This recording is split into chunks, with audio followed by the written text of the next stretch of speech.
Hello అండి, welcome back to our channel GSR vlogs and recipes. ఈరోజైతే నేను paneer role ఎలా చేసుకోవాలో చూపించేస్తాను.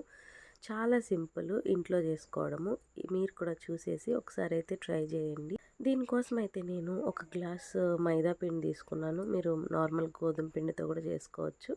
ఇంకా అందులో అయితే కొద్దిగా సాల్ట్ యాడ్ చేసుకొని కొంచెం కొంచెం నీళ్ళు వేసుకుంటూ ఇలా అయితే కలుపుకున్నాను. మనం కొంచెం సేపు కలుపుతూ ఉంటేనే మనకి రోల్స్ అనేది కొంచెం సాఫ్ట్గా వస్తాయి చపాతీ కాల్చినప్పుడు. ఇంక ఇలా అయితే కాల్చేసి పక్కన పెట్టేసుకున్నాను. ఆ తర్వాత పన్నీర్ని అయితే ఇలా సన్నగా కట్ చేసుకున్నాను. చాలా తప్పు చేశాను, ఇంత సన్నగా కట్ చేసి మీరు అస్సలు ఇలాంటి తప్పు చేయొద్దు. కొంచెం పెద్ద పీసెస్గానే కట్ చేసుకోండి. వాటినైతే పక్కన పెట్టేసి ఒక కప్పులో పెరుగు తీసుకొని అందులో కొంచెం పసుపు, సాల్ట్, కారము, మిరియాల పొడి వేసుకొని ఒకసారి బాగా కలుపుకోవాలి. నిమ్మకాయ కూడా యాడ్ చేసుకోండి, నేను మర్చిపోయాను. ఇంకా అందులో అయితే పన్నీర్ ముక్కల్ని వేసేసి ఒకసారి కలిపి బాగా మ్యారినేట్ చేసుకోవాలి. వాటిని అయితే పక్కన పెట్టేసుకోండి.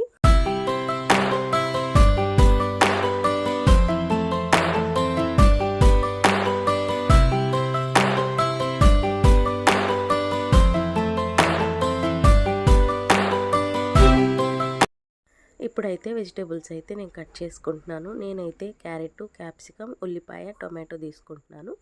మీరు క్యాబేజ్ ఉంటే కూడా యాడ్ చేసుకోవచ్చు.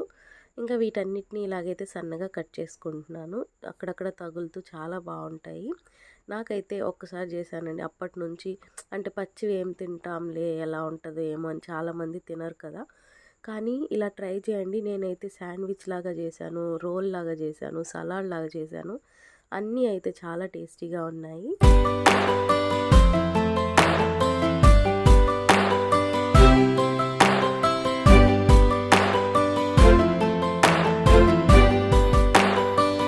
ఇలా అయితే అన్నీ కట్ చేసేసుకొని పక్కన పెట్టేసుకున్నాను. ఆ తర్వాత చపాతీలాగా రుద్దేసుకొని ఇలా అయితే రెండు వైపులా కాల్చుకుంటున్నాను. కొంచెమే ఆయిల్ యాడ్ చేసుకుంటూ అలా అయితే ఒకవైపు ఇప్పుడు ఫ్రై చేసుకోవడానికి ఒక ప్యాన్ తీసుకొని అందులో కొద్దిగా ఆయిల్ యాడ్ చేసేసుకొని అందులో అయితే మనం ముందుగా మ్యారినేట్ చేసుకున్నాం కదా, ఆ పన్నీర్ ముక్కల్ని వేసేసి ఒకసారి బాగా కలుపుకోవాలి.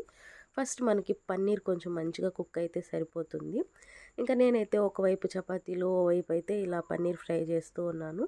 చపాతీలన్నీ అయితే ఇలా సింపుల్గా రెడీ చేసేసుకున్నాను, పక్కన పెట్టేసి. ఇప్పుడైతే మనకి ఈ పన్నీర్లో ఉన్న ఈ పెరుగు వేసాం కదా, వాటర్ కంటెంట్ అంతా వెళ్ళిపోయింది. ఇంక ఇప్పుడైతే నేను క్యారెట్, క్యాప్సికమ్, ఉల్లిపాయలు, టొమాటో అన్నీ వేసేసుకొని ఒకసారి బాగా మిక్స్ చేసుకుంటున్నాను. ఒక్కటి గుర్తుపెట్టుకోవాలి, మనకి రోల్స్లో కానీ, సలాడ్స్లో కానీ, శాండ్విచ్లో కానీ వెజిటేబుల్స్ అయితే ఫుల్ కుక్ అవ్వకూడదు. ఫుల్ కుక్ అయ్యాయంటే అసలు టేస్టే ఉండదు. మనకు కొంచెం హాఫ్ బాయిల్ అయినట్టయితే సరిపోతుంది. ఇంక ఇలా అయితే అందులో నేను కొంచెం కారము, ధనియాల పొడి యాడ్ చేసినట్టున్నాను, అది వీడియో మిస్ అయింది.